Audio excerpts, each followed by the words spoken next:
Hello, lovely family and friends. A warm welcome back to my channel. I hope you are all doing well by God's grace. Today, I have this exciting recipe for you. It's jollof, but trust me, it's so exciting. Okay, I'll tell you more about this jollof, but this jollof is Auntie Habiba's Zongo Jollof Rice. I'm not making this one up. Oh.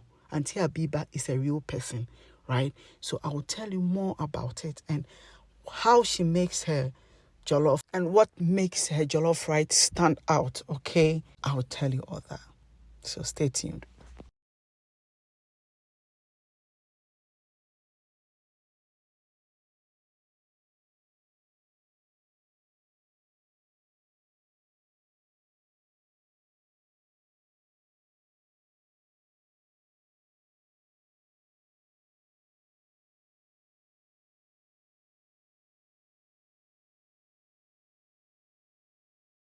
So first of all, let me show you this. So this is the fat part of the beef. Okay, so the fatty bit, so it's all fat. Sometimes I got a few meat around it, and that is the secret to Auntie Habiba's jollof rice. Okay, so this is the jollof rice that she sells. It's not jollof rice that people are, she sells this one. And this beef, this part of the beef, okay, so I'm going to cut it into small pieces. As you see, I'm going to fry it. So what she does is that, I don't know if she does it deliberately or not, she has these pieces of fat that is scattered in the jollof rice, okay, and sometimes pieces of meat that is scattered. So if you're lucky, it's like try your luck. If you're lucky, you get some, but most often than not, you get some. So if you don't have money to buy the meat, definitely when you buy Auntie Habiba's jollof rice, you get it. And Auntie Habiba can actually be found at Nima, Philadelphia. Someone say, I know the name to say Philadelphia, be with Nima. Mate. Okay. So I have my stew. I will share that stew with you on Saturday, the recipe with you on Saturday, this stew, right? So I've added my fat, okay, my beef fat that I've fried, right? And I'm going to add my rice. I'll put all the measurements in description box for you, so don't worry, okay?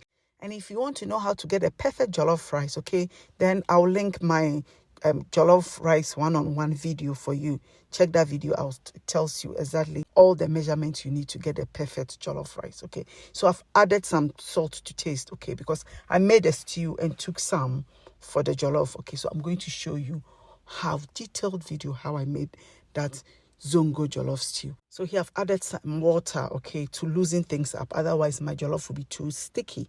Okay, so I'm going to stir it for a bit and then I'll cover it, right? So I'm going to show you, I only stirred it 3 times or 3 or 4 times. I think 3 or 4 times. So this is the second time I've come in to stir, which was about 5 minutes into the cooking, because I always do that just to reduce, the crust, from just and because otherwise it's a waste of rice. So I do that until when I know, say, just scraping that is going to get me burnt crust. You see, that's when I stop. Okay, so yeah, so I cover it again. It came back and it was half cooked. Okay, so you see you see that we have a lot of raw rice in here. So that's what I'm showing you. You can see that there's a lot of raw rice. When it gets to this stage, you know that your jollof rice is almost done. Okay, so all that you have to do is to just cover it with a plastic bag, a kitchen foil, or anything like that to retain the heat. Okay, so that the rest of the grains, the uncooked grains, will cook nicely. Okay, so you can see that there's a bit more moisture in this rice, so you don't need to add extra stew.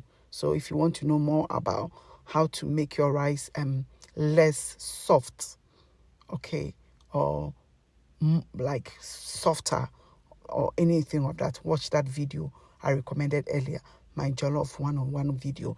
It's got all of that in there. So I've covered it with a kitchen foil.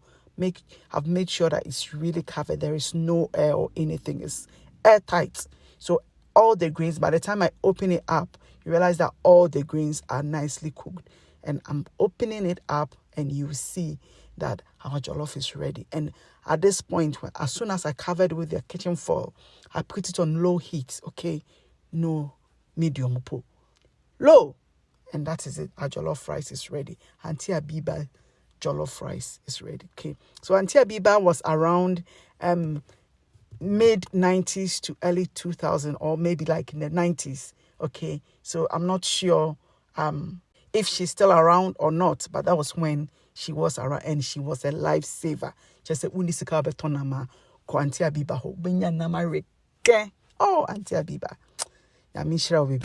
So yeah, so I thought to share this Zongo jollof rice recipe with you. So it's so good. Well, obviously you can see that mine may look richer than Auntie Habiba's own, but still, that is the recipe. Okay, so yeah, so I served it, and what she would do is when you buy it, you either buy it just on its own, and she'll give you a little bit of stew, or you buy meat. So the meat is in the stew, and the meat consists of, or is what the stew has, two kinds of meat: the chicken and the beef. Auntie Habiba oni adaje ama mo if no be stew different me or ye two ni nyina to ba ope chicken obeye fi stew na mu, ope beef so obeye fi stew na mu, ope kosua wanu esi nchen, but I didn't have kosua. So that is it. So the jollof rice, look at it, beautifully done, ready. It was so good, so delicious, right? And that is the stew. Okay, Auntie Habiba stew. So that is the beef, and I'm going to show you a chicken as well, a piece of chicken, okay, and the stew. So that is it done. Simple, fe. I'll bring you how I made that stew on Saturday, so look out for it. Thank you for joining me, everyone. Thank you. I really do appreciate you all. Please don't forget to like this video, share, and subscribe, and I will really appreciate it. God bless you, and see you in the next one. Bye.